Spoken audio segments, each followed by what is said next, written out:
இன்றைய வேத பாட நிகழ்ச்சியில் தாவீதின் விசேஷ குணங்களை குறித்து நாம் தியானிக்கப் போகிறோம்.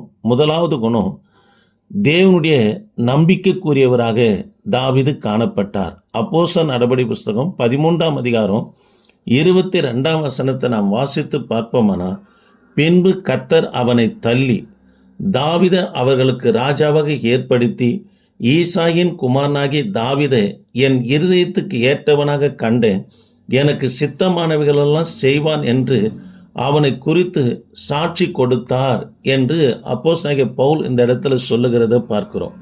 தேவ பிள்ளைகளே, அவனை தள்ளி யாரை கர்த்தர் ராஜாவா இராதபடி தள்ளினார் என்று சொன்னால், சவுலை கர்த்தர் தள்ளினார். காரணம், தேவனுக்குரிய நம்பிக்கைக்குரிய பாத்திரமாய் காணப்படலைங்க.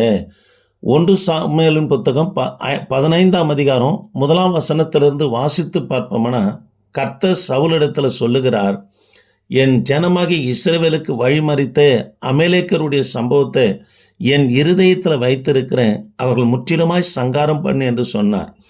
கர்த்தருடைய இருதயத்தில் இருக்கிற நினைவை நம்பிக்கை யார் நிறைவேற்றலைன்னா, சவுல் நிறைவேற்றாத பட்சத்தில் கர்த்தர் அவரை தள்ளிட்டு, என் இருதயத்துக்கு ஏற்றவனாக நான் தாவீதை கண்டேன், எனக்கு சித்தமானவைகளெல்லாம் நிறைவேற்றுவான் என்று கர்த்தர் இவரை குறித்து சாட்சி கொடுக்கிறாருங்க.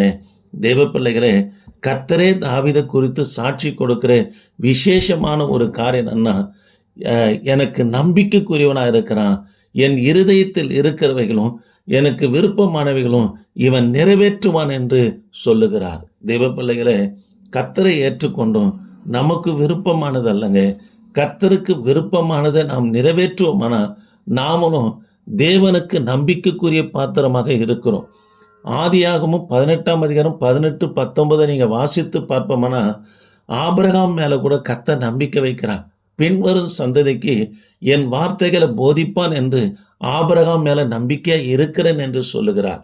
இரண்டாவது, தாவீதுடைய விசேஷ குணம், 1 ராஜாக்களின் புத்தகம் 15ஆம் அதிகாரம் 5ஆம் வசனத்தை நாம் வாசித்து பார்ப்போம்னா, தாவீது மனம் திரும்பினார் என்று சொல்லி பார்க்கிறோம். தேவ பிள்ளைகளே, தாவீதுடைய விசேஷ குணம் என்னன்னா, நாத்தான் தீர்க்கதரிசி வந்து தன் பாவங்களை எடுத்து உரைத்த உடனே தாமதிக்காம உடனே நம்ம மனம் திரும்பினதை பார்க்கிறோம். தேவ பிள்ளைகளே, கர்த்தருடைய பார்வையில் தான் செம்மையானது செய்ய வேண்டும் என்று விரும்பி அவர் என்ன பண்ணா, மனம் திரும்பினார். இதுதான் அப்போஸ்தலர் நடபடி புஸ்தகம் 9ஆம் அதிகாரத்தில் கூட வாசிக்கிறோம். சவுல் கர்த்தருக்கு பிரியமில்லாத காரியங்களை ஈடுபட்டு தேவாலயத்தையும் ஜபாலயத்தையும் கிறிஸ்தவர்களுக்கு விரோதமாய் செயல்பட்டாலும் கூட கர்த்தர் அவரை சந்தித்த உடனே சொல்லுகிறார், ஆண்டவரே, நீர் என்ன செய்ய சித்தமாக இருக்கிறது சொல்லு, நான் செய்கிறேன் என்று சொன்னவனே அவருடைய எல்லா பாவங்களையும் கர்த்தர் மன்னிக்கிறாருங்க. தேவ பிள்ளைகளே, தாவீதுடைய விசேஷ குணம் என்ன, தன் பாவங்களை ஒப்புக்கொண்டார். எல்லாராலும் ஒப்புக்கொள்ள மாட்டாங்கங்க. எல்லாரும் தன்னை மேன்மையாக நினைக்கிறாங்க. தேவனுக்கு முன்பதாக கர்த்தரே உணர்த்தினாலும் அல்லது ஒரு சின்ன ஊழியக்காரனால எச்சரிக்கப்பட்டாலும் கூட அவனுக்கு என்ன தெரியும், எனக்கு வேதம் தெரியும் என்று சொல்லி அதை இருதயத்தை கடினப்படுத்தி மனம் திரும்பாத எத்தனை பேர் இருக்கிறாங்க. தாவீது அரசனாக இருந்தாலும் தீர்க்கதரிசி சொல்லுகிற வார்த்தைக்கு உடனே மனம் திரும்பினார். இது தாவீதுடைய விசேஷ குணமாய் இருக்கிறது. மூன்றாவது, தாவீது கர்த்தருக்காக பொறுமையுடன் காத்திருந்தார். இது சங்கீதங்களின் புத்தகம் 40ஆம் சங்கீதம் 1ஆம் வசனமும் 27ஆம் சங்கீதம் 14ஆம் வசனத்திலே நீங்கள் வாசித்து பார்ப்போம்னா, கர்த்தருக்காக அவர் காத்திருந்தார். அவரே சாட்சி கொடுக்கிறார் சாலமோனுக்கு, கர்த்தர் என்னிடமாய் சாய்ந்தார் என்று சொல்லுகிறார்.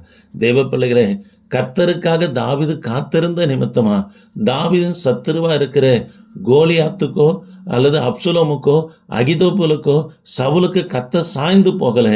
தாவீது பக்கமாக சாய்ந்து தாவீதுடைய கூப்பிடுதலை கர்த்தர் கேட்டாருங்க. தேவ பிள்ளைகளே, மூன்றாவது காரியம், தாவீது கர்த்தருக்காக பொறுமையுடன் காத்திருந்தார். நான்காவது, அவருடைய குணாதிசயம் என்னவென்று சொன்னால், தேவனால் அபிஷேகம் பட்டவர்களை மேன்மையாக கருதினார். ஆகவே தான் 2 சாமுவேலின் புத்தகம் 1ஆம் அதிகாரம் 13லேருந்து 15 வரைக்கும் வாசித்து பார்ப்போம்னா, ஒரு அமேலேக்கன் வந்து சொல்லுகிறான், நான் தாவீதை கொலை செய்து மன்னிக்கணும், சவுலை கொலை செய்தேன் என்று சொன்ன உடனே, அபிஷேகம் பண்ணப்பட்டவன் மேலே உன் கையை போடுவது எப்படி என்று சொல்லி தாவீது பட்டயத்தை எடுத்து அவனை கொலை செய்கிறதை பார்க்கிறோம். தேவ பிள்ளைகளே, தேவனால அபிஷேகம் பண்ணப்பட்டவர்களை மேன்மையாய் கருதினார்.